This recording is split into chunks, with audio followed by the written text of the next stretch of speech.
I realize that the Toulmin argument essay can provoke a bit of anxiety in my students, and that's entirely understandable.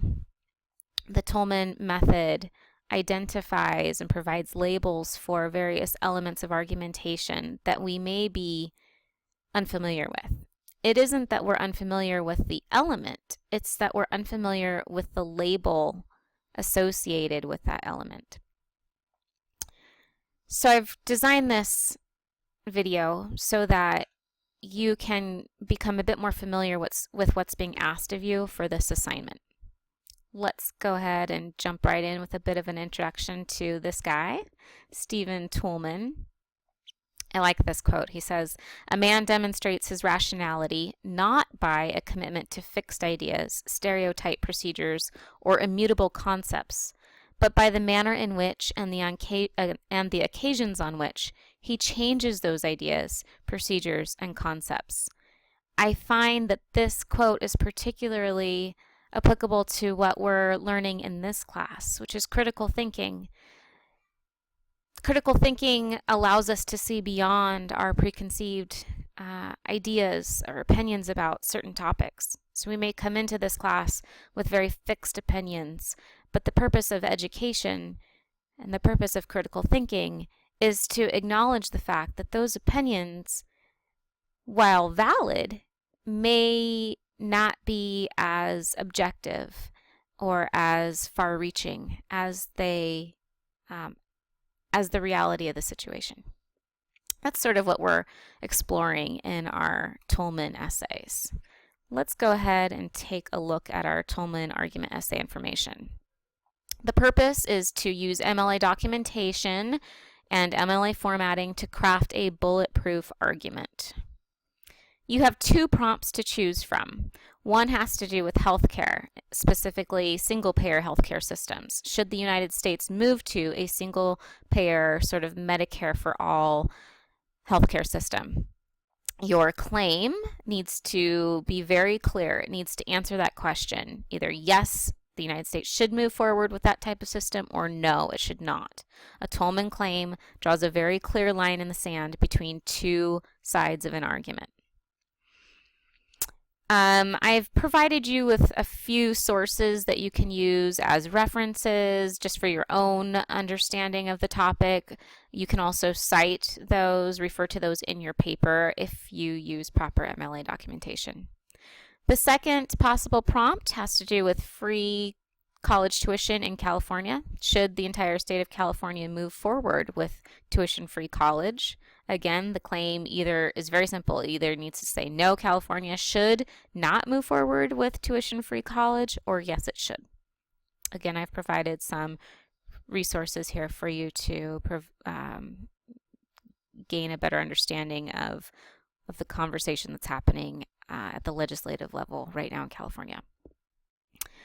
Some important tips for success. As you already know, the Toulmin method is based on a very strict structure. So use your resources, your textbook, and the video provided in this lesson in this unit to gain a better understanding of what that structure looks like. Some important tips about this paper that many students struggle with during their rough draft, the drafting process, is the counter-argument and rebuttal sections. In a Toulmin argument, you need to acknowledge that opposition to your point of view, your claim, exists. And you need to do so in a very thorough manner. It isn't enough to provide a counter-argument that says, however, some people disagree, and then jump right into why they're wrong. That's not how a Toulmin counter-argument works. That counter-argument needs to be an entire paragraph in and of itself. And in that paragraph, I want you to acknowledge that the opposition exists, to accurately describe the opposition's main points, and to even go so far as to provide some source material to back up those main points. Why would we do this? Why would we acknowledge that there is our opposition to our own claim and provide support for that opposition? The thing is, you have to think about your audience. So some of your audience members might agree with your claim, but some of them will not. And they're not going to acknowledge that your claim is worthy of their attention until you acknowledge that you understand their position, that you can even empathize with their position. What's great about the counter argument is that it sets up the following paragraph, which is your rebuttal. So you acknowledge that opposition exists, and then in the following paragraph, you provide your rebuttal for that opposition. So you can take all of the main points that you've provided in the counter argument, and in that following paragraph, break them apart one by one. Why are those main points of the oppositions not as strong as they could be? Or what about that source material that you used in that counter argument is not credible or isn't as far-reaching, doesn't provide an accurate scope of the real issue? These are things you can discuss in the rebuttal. I really have to emphasize these points. If there's anything I want to see, if there's the absolute bare minimum requirements of this essay are to provide a clear claim, a counter argument, and a rebuttal. And I really want you to understand why that counter argument section and rebuttal sections are so important. Opposition needs to feel validated that you understand their point of view, and only when they feel that validation will they be open to hearing your point of view. That's why these components, these elements of the Toulmin are so important. I will show you briefly the sample Toulmin essay. This was created by one of my students not too long ago, and I want to show you the claim. It's very clear. It's right here. It's the final sentence in our introductory paragraph. In order to provide a healthy environment that promotes long-term wellness, both mentally and physically, the federal government should be obligated to require at least one cooking class that emphasizes nutrition to graduate high school. It's a little bit wordy. We won't get into that. But the idea is that the claim itself is strong, it's undeniable, it's controversial. Some readers will agree with it, some readers will not.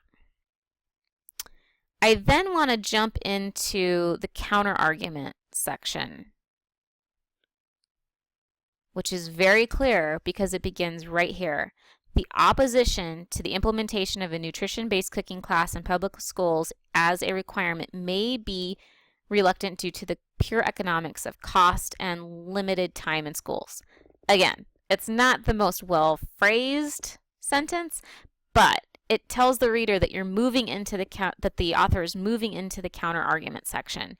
I also want you to notice that the counter argument goes on for an entire paragraph. For this entire paragraph, it's only about the counter argument and validating that counter argument. Then, in the next paragraph, the author moves into the rebuttal of that counter argument. Adding a cooking class to each school will be challenging and won't be an overnight fix. However, the cost may not be as problematic as it seems. That lays the foundation for the rebuttal. So, be sure they have a very clear counterargument and a very clear rebuttal, and make sure they are in separate paragraphs. Some other important points. You must have a works cited page. Again, the works cited page does not contribute to the overall word count. You need to have a minimum of 3 sources for this paper. At least one of them needs to come from a COS database. Very, very important. You'll also include a revision checklist with this paper, and you can read through all of those questions on your own. The deadline for this first draft is Thursday in the discussion board, and the revised draft is due on Sunday. Audience is the same as it was for the rhetorical analysis. Your intended audience is myself and your peers, but your imagined audience needs to be the Supreme Court, the panel of very highly educated judges who will want to know the facts, the statistics, will want to see credible sources used, will want to see the counterargument addressed, the rebuttal addressing that counterargument.